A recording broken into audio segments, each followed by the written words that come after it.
Nosotros somos la iglesia del Señor Jesucristo y a Él es a quien nosotros le rendimos adoración y culto. No hay otra razón por la cual nosotros como cristianos debiéramos reunirnos y congregarnos si no es rendir adoración y culto al que un día nos llamó de las tinieblas a su luz admirable. Durante todo este último año nosotros no hemos hecho otra cosa sino aprender acerca del Evangelio, el poderoso Evangelio del Señor, que es el que salva, el que nos trae a nosotros la revelación de ese llamamiento santo que el Señor un día nos hizo, el llamamiento a ser salvos en Cristo. Así que cuando nosotros nos reunimos para estudiar la palabra del Señor, el fundamento o la razón o el objetivo o la meta o el centro de todo debería ser Cristo. Porque Él y sus excelencias y sus maravillas y sus perfecciones son las que nos han traído a nosotros la salvación. No hay otro medio de salvación, no hay otro nombre en quien nosotros podamos ser salvos, solo en Jesús. Por eso es vana o resultaría vana la congregación en torno a otro tema que no fuera el Señor Jesucristo. Porque entonces estaríamos perdiendo el tiempo. Pero la iglesia, la verdadera iglesia del Señor, no se cansa de contemplarlo a Él y de ver sus maravillas y, como les digo, sus perfecciones. Y hoy quiero compartirles el tema: Cristo, el único y suficiente mediador. ¿Ustedes saben qué es un mediador? ¿Quién me podría decir algo acerca de qué es un mediador? Lo que ustedes piensan.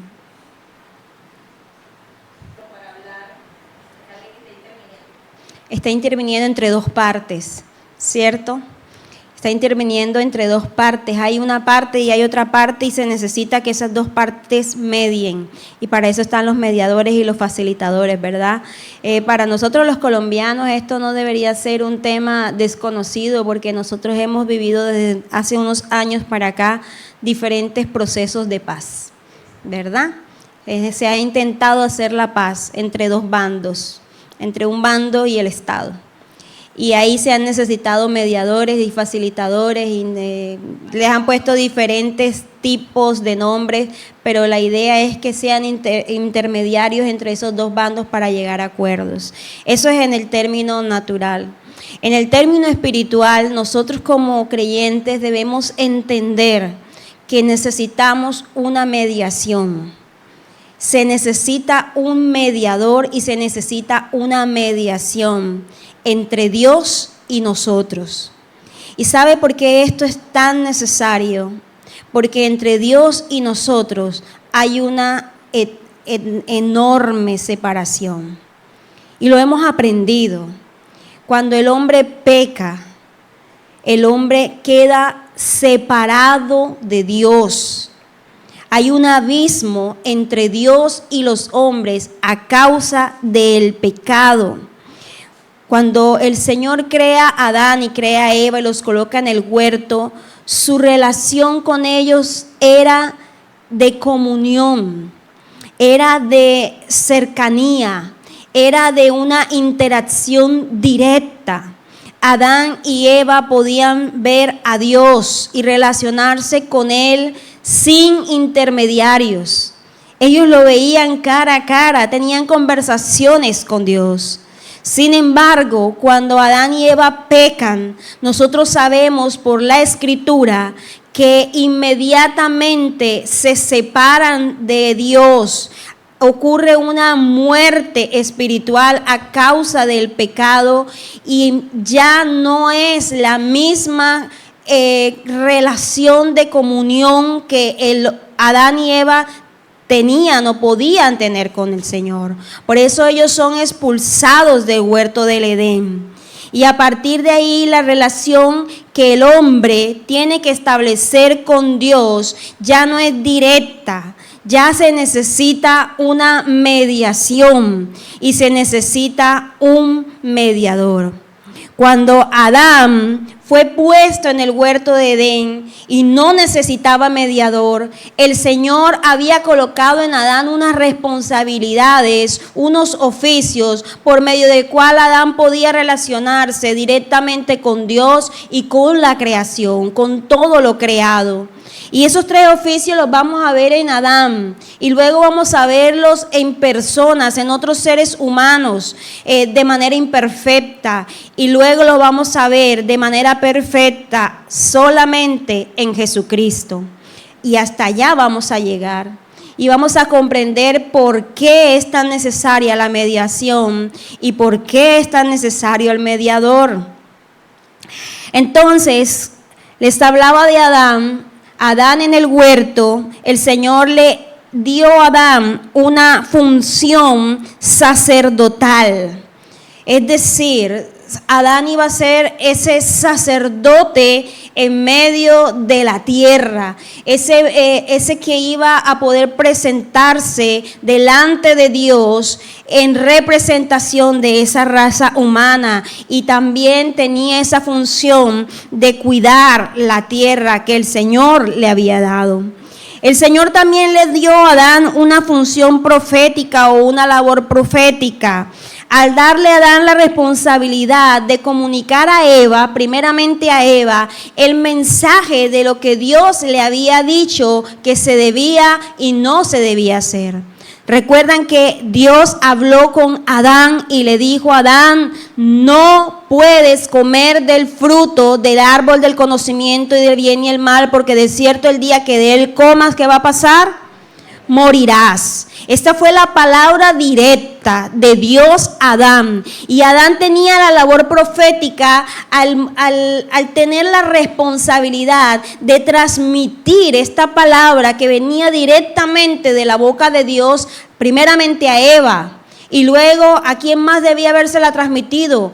A sus hijos, a sus descendientes. Decirle: Dios ha dicho que no podemos comer del fruto de este árbol. Pero hasta allá no llegamos, ¿cierto? Hasta allá no se llegó, porque antes de que nacieran los hijos, ellos ya habían caído. Pero la función profética estaba en Adán. Y también le dio una función de reinar, en el sentido que Adán juntamente con Eva debían sojuzgar la tierra. Es decir, se iban a convertir como un vicerregente de Dios al hecho de tener que administrar la creación. Por eso Adán tuvo que ponerle nombre a los animales, tenía que cuidar la tierra, hacerla producir. Eso era una labor de rey, de juez, de juzgar esto que el Señor les había entregado en administración. Así que el Señor siempre ha tenido estas funciones en la persona, en las personas. ¿Para qué? Para poder establecer una relación con Él y una relación con los demás hombres. Pero nosotros sabemos que aunque Adán tenía todos estos privilegios dados específicamente y de primera mano de Dios, nosotros sabemos que Adán no lo supo hacer bien. Adán pecó. Y una vez pecó, todos estos oficios quedaron tergiversados. Pero cuando Adán peca, se hace aún mucho más necesario la labor de un mediador y la labor de una mediación. ¿Por qué? Porque el hombre ahora queda completamente separado de Dios y se necesita volver a Él. Entonces, en el transcurso de la historia de la humanidad, el Señor comienza a depositar estas 3 labores, que es las que vamos a aprender hoy: la labor de sacerdote, la labor de profeta y la labor de rey. El Señor la empieza a depositar en seres humanos, Pero ¿cómo están los seres humanos después del pecado? Separados, caídos, pecadores. El ser humano está degenerado. Lo veíamos ayer, el domingo anterior, ¿verdad? Una degeneración del ser humano. Sin embargo, el Señor siempre ha tenido la intencionalidad de acercarse al hombre. El hombre no ha buscado a Dios. Dios ha buscado al hombre. Y por eso Dios ha buscado establecer estos oficios en personas con el objetivo de que el hombre vuelva a Dios. Y encontramos entonces que la primera labor que Dios coloca en otros seres humanos después de que Adán peca y se tergiversa todo, es la labor del profeta. ¿Por qué la labor del profeta? Porque era necesario que el hombre pudiera escuchar la voz de Dios. Ya no tenía una relación directa con Él, ya no podía llegar y verse cara a cara con Dios. Hola Dios, ¿cómo estás? Ya no, eso no se podía. A causa de la muerte espiritual, a causa del pecado morando en ese ser humano que lo vuelve impío, que lo vuelve pecaminoso, que lo vuelve sucio, no santo, incapaz de estar frente al Dios santo. Entonces Dios tiene que enviar su palabra para que el hombre escuche y vuelva a Él. Y por eso envía profetas. Y por eso encontramos a un Noé. ¿Sí recuerdan? Después de Adán y Eva, ellos tienen sus hijos. Tienen a Caín, tienen a Abel, conocemos la historia, Caín mata a Abel, después viene Set y después viene toda una línea de la cual nace Noé. Y encontramos a un Noé al cual el Señor le da una palabra y le dice que destruirá la tierra, que va a destruir la tierra con un diluvio y lo manda a construir una arca. Y durante 120 años Noé construye el arca y mientras la está construyendo, el solo hecho de construir el arca se convierte en una predicación acerca del juicio de Dios. Es un profeta que está anunciando el juicio de Dios y sin embargo conocemos la historia. ¿El hombre escuchó o no escuchó? No escuchó. Y vino el diluvio y un reset para la tierra. Pero a partir de ese reset nuevamente se multiplica la raza humana y otra vez encontramos el pecado y esto es un ciclo sin fin. Pero siguen apareciendo profetas, siguen apareciendo hombres que vienen a traer el mensaje de la palabra de Dios. Y aparece un gran profeta, un gran hombre de Dios, Moisés, al cual Dios le habla y al cual Dios le da instrucciones. Y sabemos que a través de la vida de Moisés, el Señor saca al pueblo de Israel de esclavitud. Ya ha habido antes el llamamiento a Abraham. ¿Recuerdan el patriarca de donde nace el pueblo de Israel? Está Abraham, Dios llama a Abraham, Abraham tiene a Isaac, de Isaac nace Jacob, de Jacob nacen los patriarcas, las 12 tribus, el pueblo crece, se multiplica, hay hambre, van a la tierra de Egipto, allí quedan esclavos por 400 años y luego Dios le habla a Moisés para sacar a su pueblo de Egipto.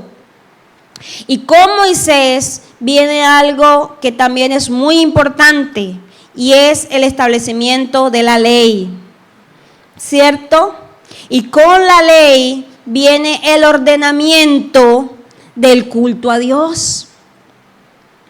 Y es cuando en ese ordenamiento del culto a Dios, Dios da las instrucciones de cómo quiere ser adorado. Y establece a los sacerdotes, establece a los levitas, establece el culto, establece las ofrendas, establece el holocausto y establece todo y organiza todo para que haya un culto a Él. Y aparece en escena la figura del sacerdote. del sacerdote levítico, porque recuerden que los sacerdotes vienen de la tribu de Leví. Y esos sacerdotes tienen unas funciones de ser mediadores entre el pueblo y Dios. Y más adelante, en el transcurso de la historia, sigue dando la historia a la humanidad, sigue dando la historia al pueblo de Israel. Muere Moisés, muere Josué, entran a la tierra prometida, llegan los jueces, después de Josué vienen los jueces a sojuzgar allí, a juzgar entre el pueblo de Israel. Y estando en ese periodo de los jueces, el pueblo dice: queremos un rey. Constitúyenos, Samuel, el profeta Samuel, un rey. Y entonces el Señor les dice: el rey, que si van a tener rey, aguántense, porque el rey va a ser perverso, los reyes van a ser malos, el rey soy yo, pero bueno, si ustedes quieren rey, démosle rey. Y empieza el reinado del primer rey de Israel, Saúl. Y sabemos que Saúl se tuerce y comete cosas terribles. Y luego viene David, de lo mejorcito que hubo, pero también conocemos a David y todo lo que hizo. Se convirtió en adúltero, asesino, etc. Y luego viene Salomón. Ay, ese sí fue bueno. Resulta que ese tuvo 1000 mujeres. Entonces muéstrame el primer rey de Israel bueno. Ninguno. Todos fueron terribles. Y después de Salomón, ahí sí se formó el desorden total. El reino de Israel se divide en dos: el reino del norte, el reino del sur. Y allí comienzan los reyes más terribles. Nos acordamos del rey Acab con todas sus maldades, de su esposa Jezabel, ¿verdad? Y toda su maldad. Pero ahí están, en todo el transcurso de la humanidad, las 3 labores que Dios ha depositado para que los seres humanos podamos relacionarnos con Él y entre nosotros: la labor del profeta, la labor del sacerdote y la labor del rey. Las 3 funciones son necesarias. La labor del profeta es necesaria porque necesitamos escuchar la voz de Dios. La labor del sacerdote era necesaria porque se requería de un mediador, alguien que se presentara por el pueblo ante Dios como un representante. Y la labor del rey, ¿por qué era necesaria? Pero ¿qué tanto? El rey no se necesitaba. ¿Sabe por qué? Porque el rey debía tener la función de hacer cumplir la ley de Dios. Ese era el diseño de Dios, que el rey pudiera hacer cumplir la ley de Dios. Nosotros sabemos que no se hizo de esa forma. Y una vez más nosotros podemos llegar a ver que el Señor es el único capaz de satisfacer su propia justicia. Por muy buenos que fueran esos hombres, por mucho que se esforzaron algunos por cumplir la voluntad de Dios, vemos que como seres humanos en algún momento fallaron, cayeron, y otros no fueron buenos, otros fueron perversos. Otros fueron hombres malos, pero aún así el Señor los constituyó, porque el Señor siempre ha querido acercarse al hombre. Querido hermano, amigo, debemos entender y comprender que Dios nos ha buscado, que Dios nos está llamando, que Dios está allí hablando para que nosotros podamos comprender y entender su gran amor por nosotros y su deseo de que seamos salvos. Sabemos que no todos los hombres serán salvos, pero también sabemos que Dios se ha revelado a la humanidad. Y Él es el único capaz de satisfacer su propia justicia, porque los intentos humanos son fallidos. Es por eso que solo en Jesucristo se puede cumplir estas labores de manera perfecta. Solo en Jesucristo se puede unificar estos tres oficios de manera perfecta: profeta, sacerdote y rey. Profeta, que vino a traer la verdad. Sacerdote, que vino a interceder y a presentarse como sacrificio. Y el rey, que vino a traer victoria sobre nuestros enemigos. Así que hoy vamos a comprender que Jesucristo es el único perfecto profeta, sacerdote y rey. Y eso cómo nos beneficia a nosotros. Porque sabemos y podemos saber todos sus oficios y llenarnos de conocimiento de todo lo que es el Señor y todas sus maravillas y sus grandezas. Pero eso cómo nos beneficia a nosotros. También debemos comprenderlo. Vamos a mirar la escritura en el Evangelio según San Juan, capítulo 3, verso 34 al 36.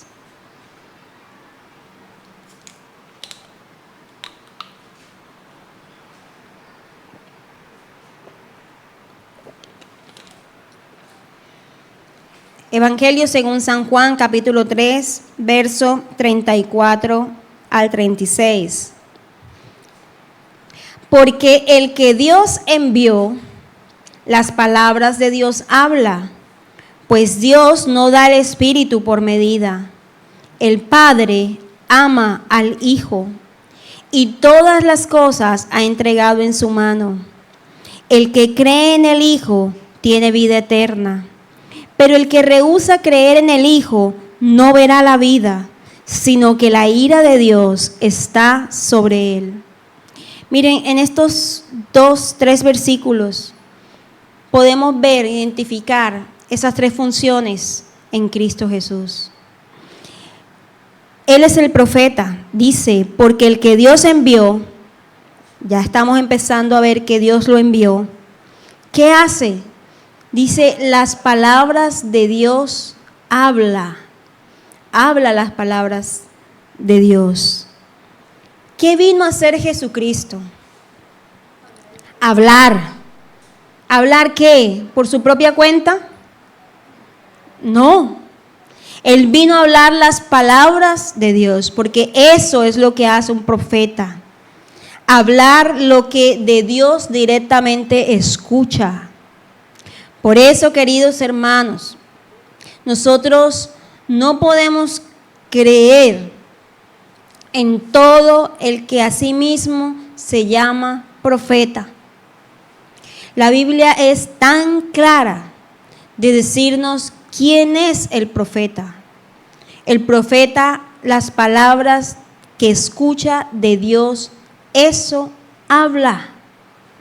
No las invenciones de su corazón, ni siquiera los buenos deseos de su corazón.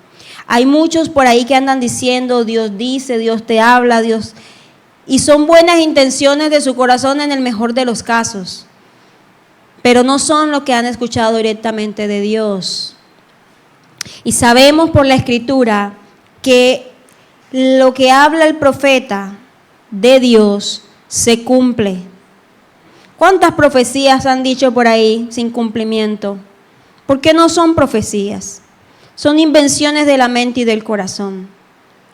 Y también la Escritura nos dice que el último de los profetas fue Juan. Ya no hay más profecía que decir.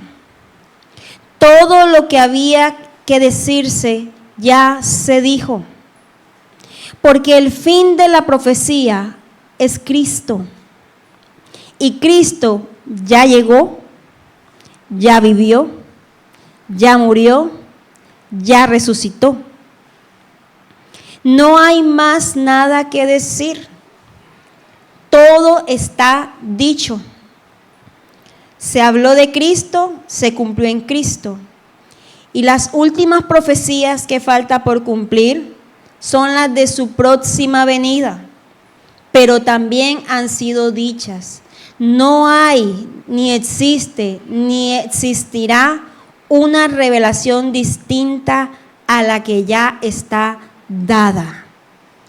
Es decir, que la profecía ya está completa. No se necesitan profetas con nuevas revelaciones, porque todo lo que usted y yo, hermano, necesitamos saber para nuestra salvación, escrito está en la palabra. Ahora, ¿podemos ejercer labor profética? Sí.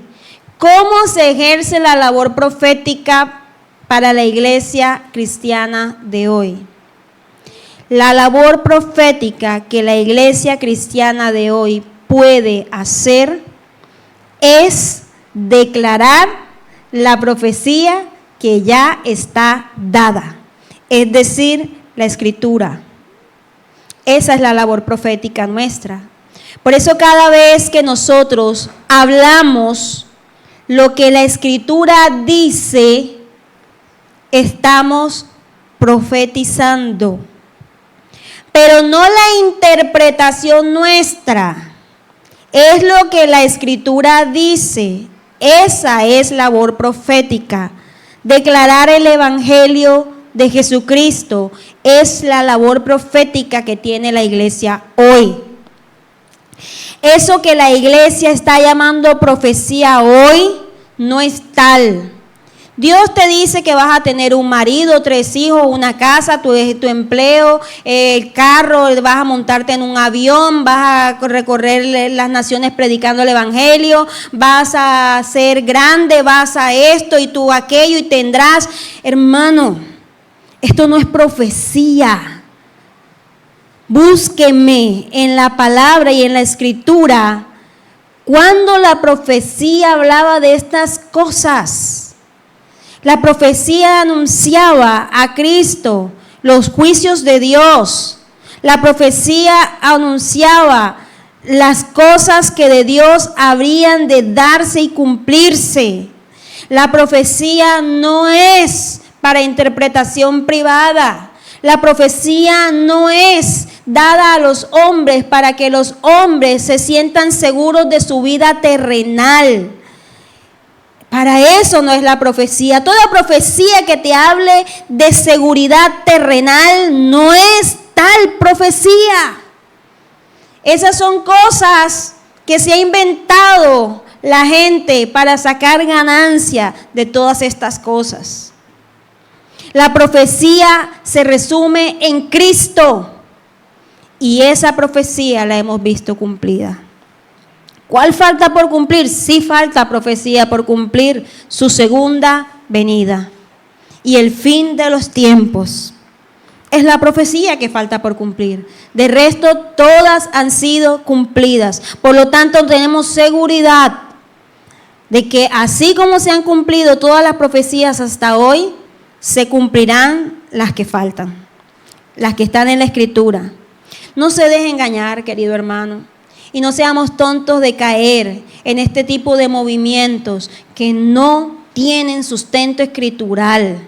No lo tienen. Usted muéstreme a un apóstol Pablo, a un apóstol Pedro, hablando de que tú vas a tener finca, que tú vas a tener casa, de que tú... Esa no era su predicación. Su predicación no tenía nada que ver con esta tierra, todo lo contrario. Su palabra apuntaba ¿a quién? A crean en Cristo, arrepiéntanse y esperen la vida eterna. Esto es la verdadera profecía. Cristo es el verdadero profeta extraordinario. Y encontramos en el Evangelio según San Juan cómo el apóstol Juan nos habla de todas las grandezas y las bellezas de Cristo. Él dice, por ejemplo, en el Evangelio de Juan encontramos en el capítulo 1, verso 1, no lo vamos a leer todo, pero ahí dice, el verbo era Dios y el verbo fue hecho carne y habitó entre nosotros. Y aunque nadie nunca ha visto a Dios, el unigénito Hijo de Dios lo ha dado a conocer. Se muestra a Jesús como ese verbo encarnado. En el Evangelio de Juan también vemos que el Señor ha dado a conocer, el Señor Jesús ha dado a conocer al Padre. También vemos su sacerdocio durante todo el libro de Juan. Vemos a ese sacerdote Cristo, ese pastor entregando su vida por las ovejas. Ahí está su función sacerdotal. Y también lo vemos en su oficio de rey. ¿Se acuerdan cuando Jesús se presenta frente a Pilato y Pilato le dice, tú eres un rey? Y él dice, soy un rey, pero mi reinado no es de este mundo. Clara, es que el Señor sí la tenía clara. Los que no la tenían clara eran el resto. Pero Él se presenta como ese rey, pero no rey de este mundo. Así que, queridos hermanos, Cristo está presente como ese perfecto profeta, como ese perfecto sacerdote y como ese perfecto rey. Él es el profeta extraordinario. En la carta a los Hebreos se comienza diciendo, Dios, habiendo hablado hace mucho tiempo por los profetas, dice después, en estos últimos días nos ha hablado por su Hijo, quien es la encarnación misma de la palabra de Dios y viene a hablar aquello que el Padre le da. Jesús dijo, yo no hablo por mi propia autoridad, sino todo lo que el Padre me dice, yo hablo. Él es el profeta fiel del Nuevo Testamento. Jesús no solo es el profeta, Él es el tema de la profecía. Él es el objeto de la profecía. Él es la palabra de Dios encarnada y Él es de lo que los profetas del Antiguo Testamento hablaron. ¿Sí ve que Jesucristo es el profeta perfecto? Cuando Jesucristo enseñaba, ¿cómo lo hacía? ¿Con qué lo hacía? Con autoridad. Por eso la gente decía, pero ¿quién es este que habla con esa autoridad? No se parece a los otros maestros, no se parece a los fariseos, no se parece porque ellos hablan, pero predican, pero no aplican. Pero Jesucristo hablaba con autoridad, porque Él mismo es Dios. Maravilloso Cristo, precioso Cristo. Entonces lo hemos visto como ese profeta perfecto, ¿verdad? Extraordinario. Veámoslo como el sacerdote perfecto. Vamos a buscar Salmo 110, versos 1 al 4.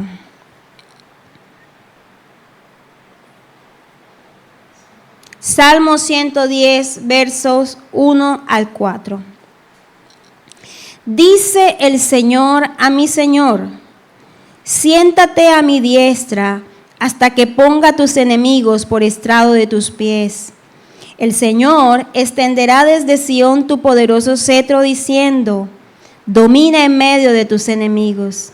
Tu pueblo se ofrecerá voluntariamente en el día de tu poder, en el esplendor de la santidad, desde el seno de la aurora. Tu juventud es para ti como el rocío. El Señor ha jurado y no se retractará. Tú eres sacerdote para siempre, según el orden de Melquisedec. Tú eres sacerdote para siempre, según el orden de Melquisedec. ¿Por qué esta cita es tan importante? ¿O por qué esta afirmación del salmista debe ser considerada para nosotros hoy y escudriñada? Porque si nosotros vamos a ver la perfección de Cristo como ese sacerdote, tenemos que ponerlo por encima de cualquier otro sacerdote que haya estado caminando sobre la faz de la tierra. Yo quiero recordarles y que usted lo tenga claro, cuál era la labor del sacerdote. Vamos a enfocarnos en la época de la historia en donde el oficio del sacerdote estaba bien establecido. Y es cuando Moisés da la ley y se organiza todo este sistema de sacerdocio. Para poder ser sacerdote se debía cumplir un requisito esencial, sin el cual era imposible ser sacerdote. No cualquiera podía ser sacerdote. Debía pertenecer a una tribu especial. ¿Cuál era esa tribu? Leví, la tribu de Leví. Es decir, si una persona de la tribu de, vamos a suponer, Efraín, quería ser sacerdote, ¿podía ser sacerdote? No. Le hago otra pregunta.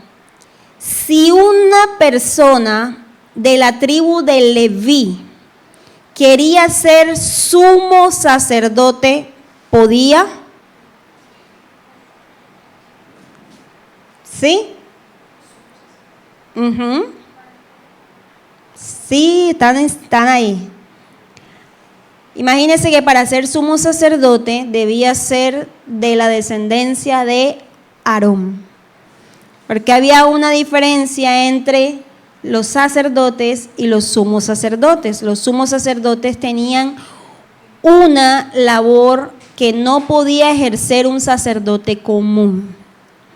El sumo sacerdote debía presentar la expiación por el pecado. Y esto era una celebración solemne que se hacía una vez al año.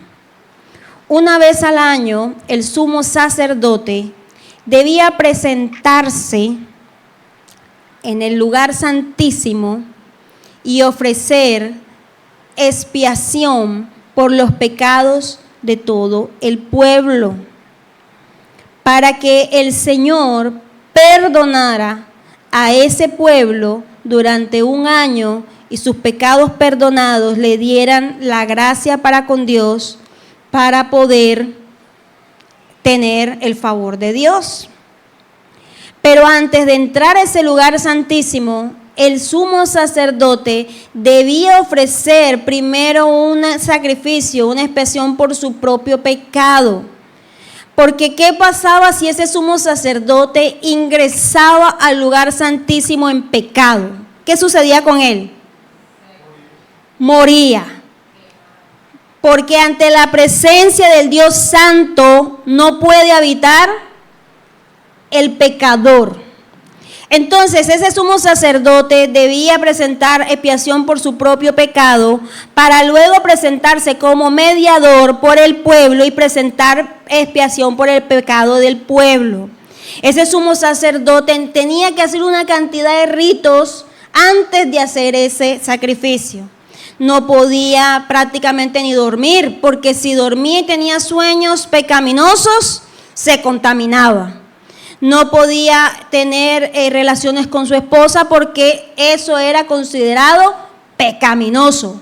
No podía presentarse sucio, eso tenía que lavar sus vestidos no sé cuántas veces y tenía que hacer una cantidad de cosas para presentarse delante de la presencia de Dios en completa limpieza y santidad, por lo menos por ese instante de su vida, y poder presentar un sacrificio que Dios aceptara y perdonara y satisfaciera su justicia por un año. Eso era lo que hacía el sacerdote, el gran sumo sacerdote. Entonces, para ser gran sumo sacerdote había que ser de la familia de Aarón. Para ser sacerdote había que ser de la familia de Leví. Había que cumplir unas normas y unos requisitos. Ahora yo le pregunto a usted, ¿Jesucristo de qué tribu era? De Judá. Le pregunto, ¿por la ley Jesucristo podía ser sacerdote? ¿Por la ley Jesucristo podía ser gran sumo sacerdote? No. Entonces nosotros tenemos que ver que Jesucristo es un gran sumo sacerdote aún por encima de la ley. Pero Dios no se contradice a sí mismo ni tiene en poco su ley. Por eso este Salmo 110 nos dice que el Señor Jesucristo es sacerdote para siempre en un orden distinto, en el orden de Melquisedec. ¿Quién es ese Melquisedec? ¿Usted sabe quién es ese Melquisedec? Algunos dirán, no, yo sí sé, por allá en Génesis lo vimos, ¿verdad? con Abraham.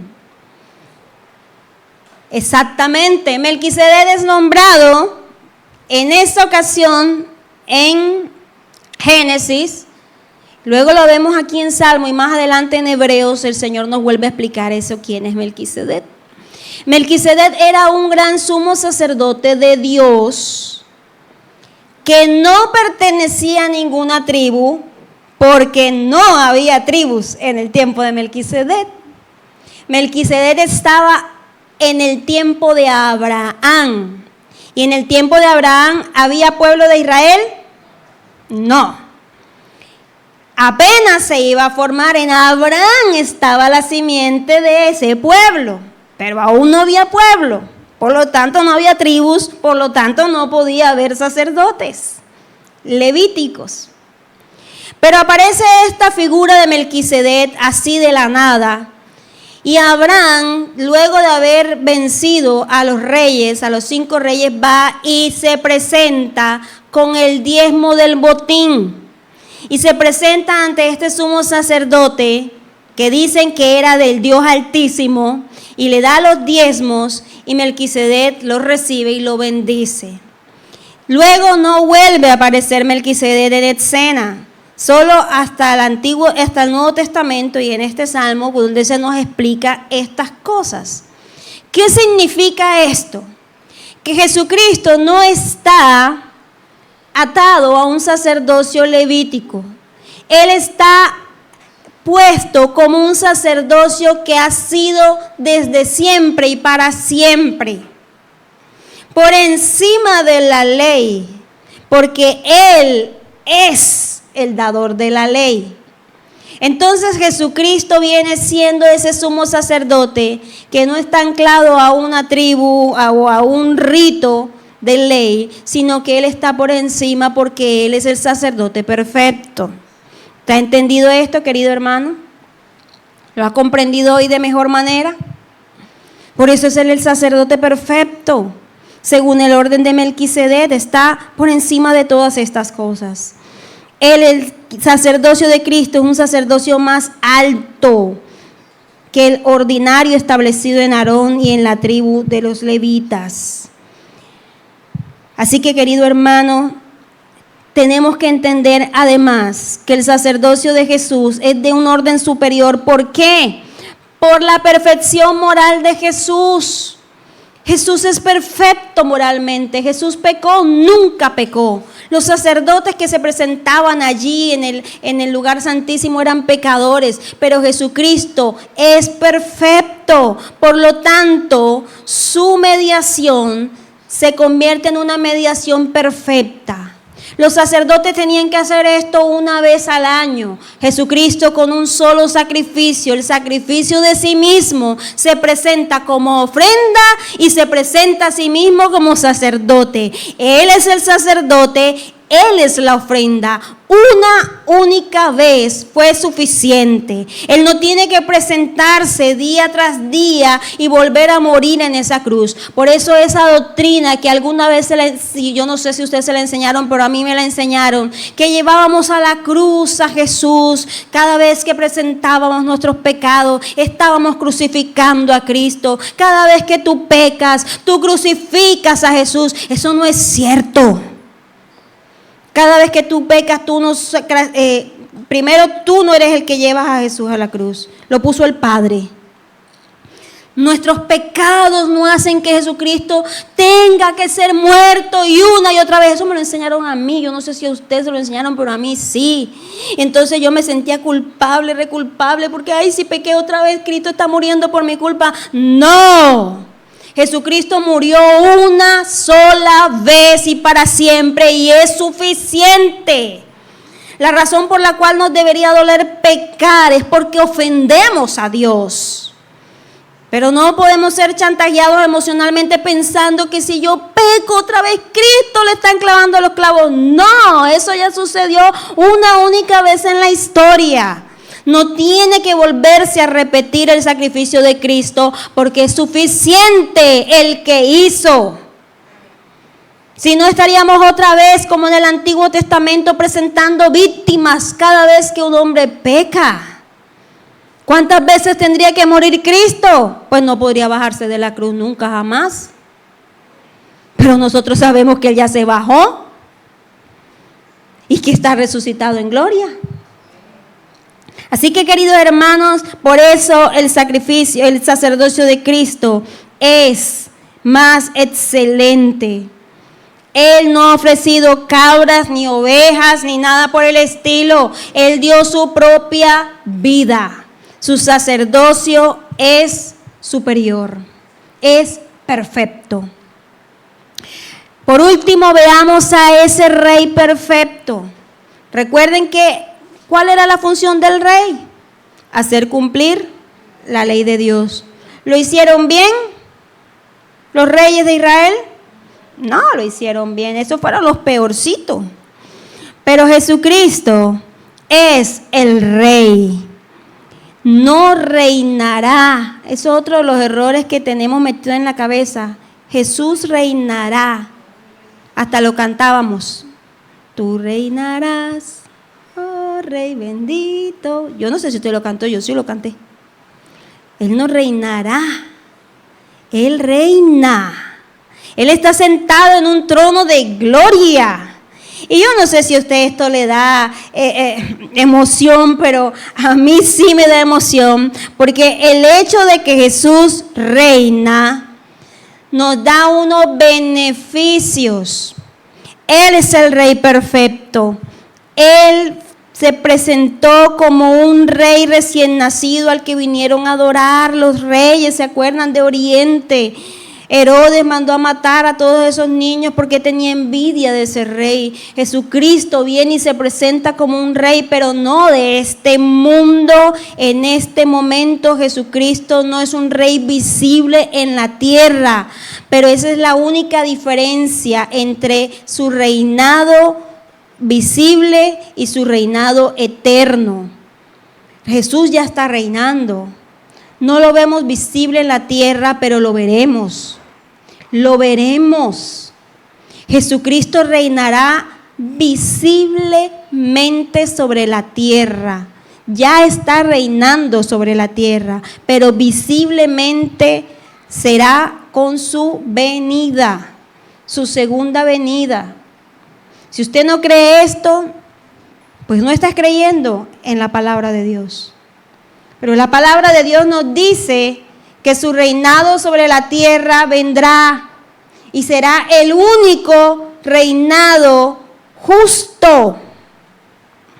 Por eso los creyentes, por eso la iglesia, por eso los ciudadanos del reino de los cielos, estamos convencidos que ningún presidente de ninguna nación de la tierra será perfecto. Que nosotros nos puede gobernar el de derecha, el de izquierda, el de centro, el de cualquiera, y todos serán malos. Que no habrá ninguno justo.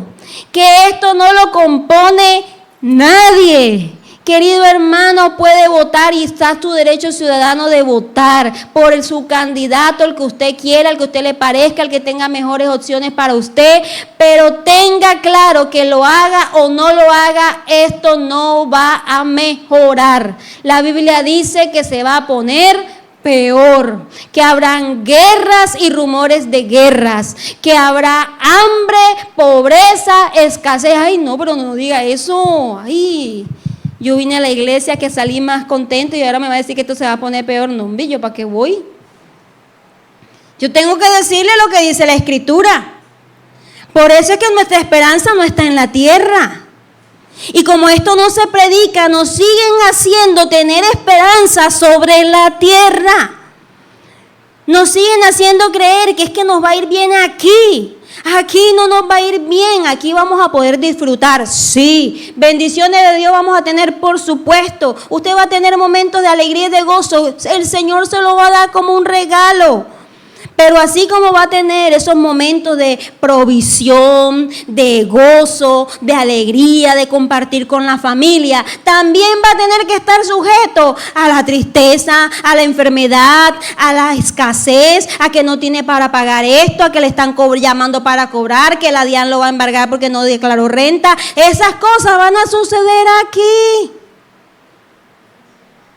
Y nos hacen pensar que nuestras riquezas son las terrenales y que aquí si montamos a este presidente o si montamos a este alcalde o que si montamos a este gobernador o que si me voy allá en Europa donde no hay presidentes sino ministros o si me voy a Suiza donde el mejor nivel de vida, a donde usted vaya va a encontrar gobiernos humanos injustos.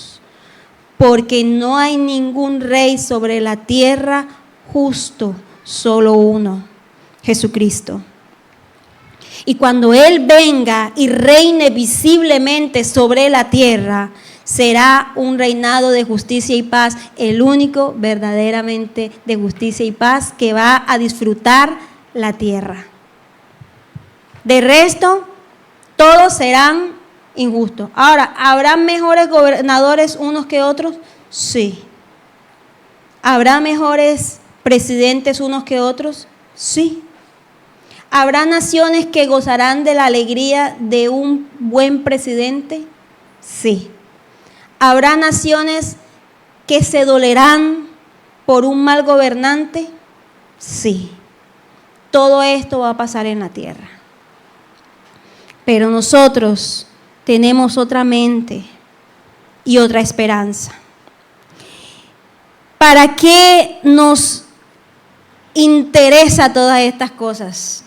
Ya sabemos que Él es el profeta perfecto, que Él es el sacerdote perfecto y que Él es el rey perfecto. ¿Para qué esto nos debe interesar o qué, no, o qué tiene que ver con nosotros? Hermano, tiene que ver todo. Todo.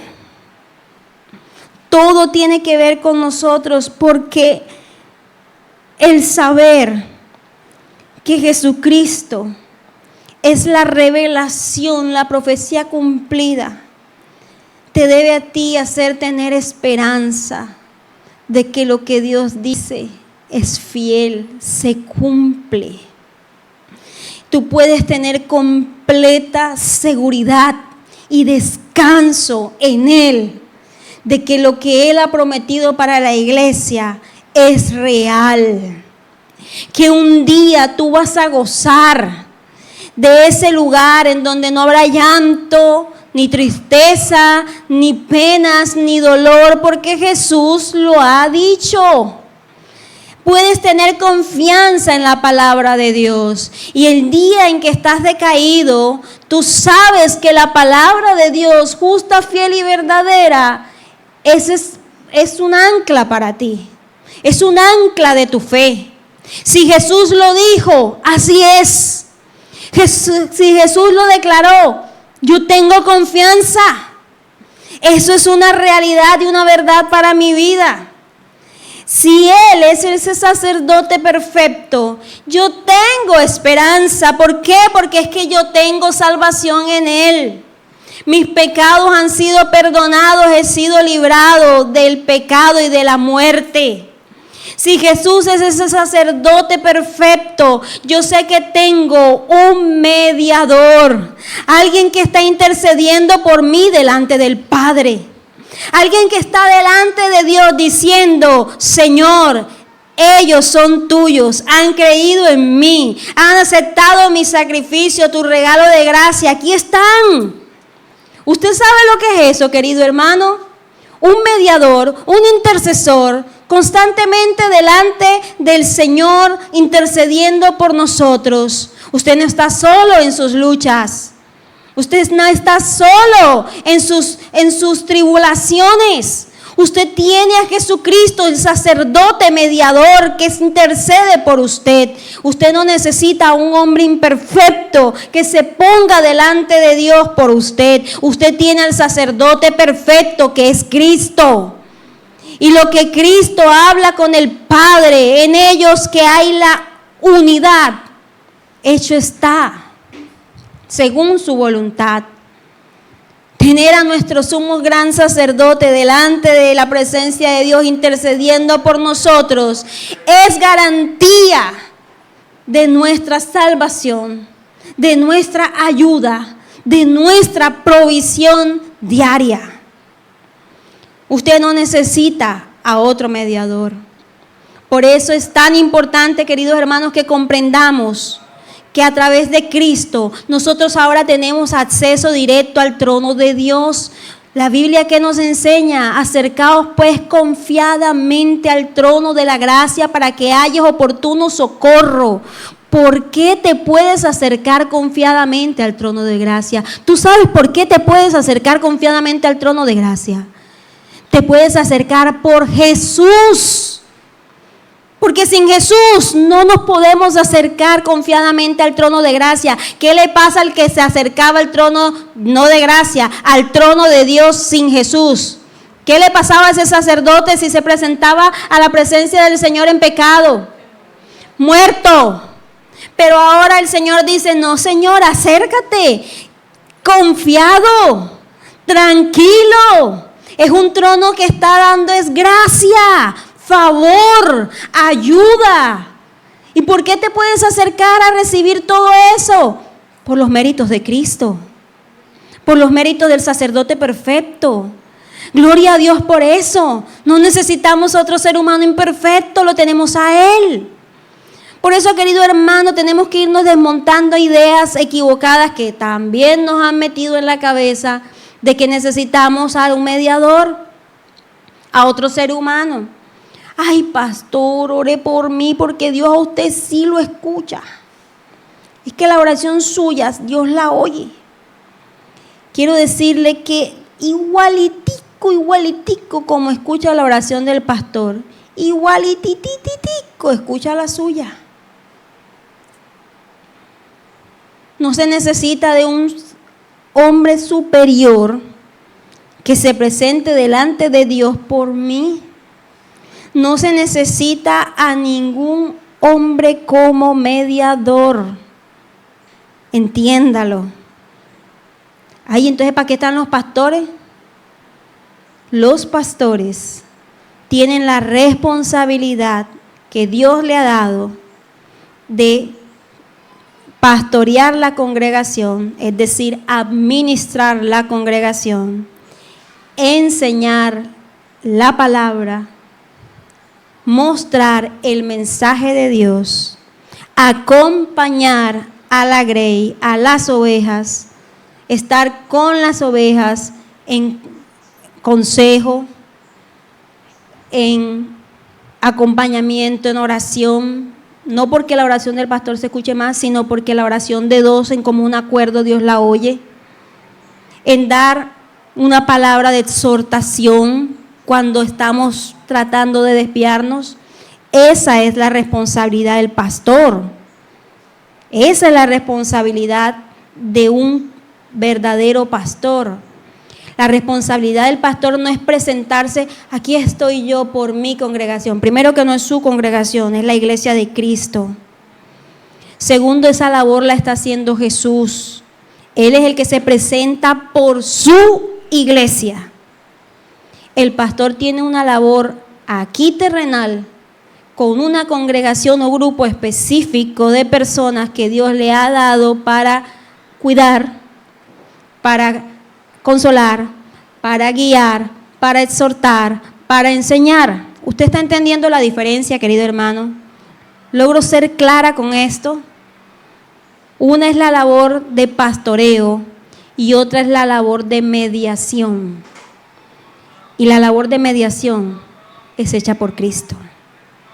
No necesitamos mediadores. Usted no necesita pagarle a otro ser humano para que haga algo en relación a su relación con Dios. ¿Usted lo comprende? Esa labor la hizo Cristo y es hecha por gracia. Esto nos favorece a nosotros. Esto nos da seguridad. Esto nos da confianza, plena certidumbre de acercarnos al Señor. por los méritos de Cristo. ¿Y por qué nos sirve que el Señor sea Rey?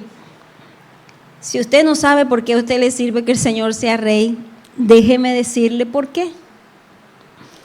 Él es el Rey que reina con poder y con justicia.